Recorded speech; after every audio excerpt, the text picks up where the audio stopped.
अस्सलाम वालेकुम, क्या हाल है भाईजान? ठीक हो? सेहत भी तो माशाल्लाह। कोटी कुटी नहीं पाई?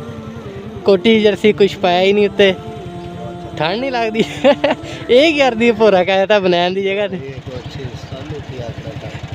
पा लिया करो। मैं क्या तुम दे दिए पालोगे? दिखानी कि आप कड़ा तेन पैसे लेने। ये तो समझो अल्लाह तला आई है। बस देखो पा के, पा के देखो।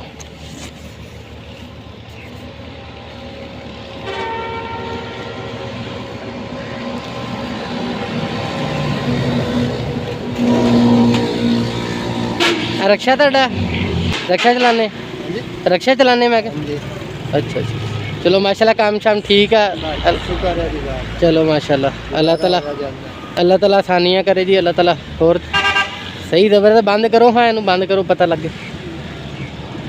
माशाल्लाह मैं कहना हीरो बन गए।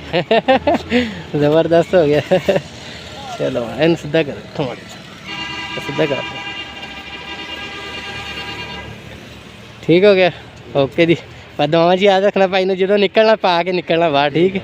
हाँ बस चलो जी, मेहरबानी, कोई गल।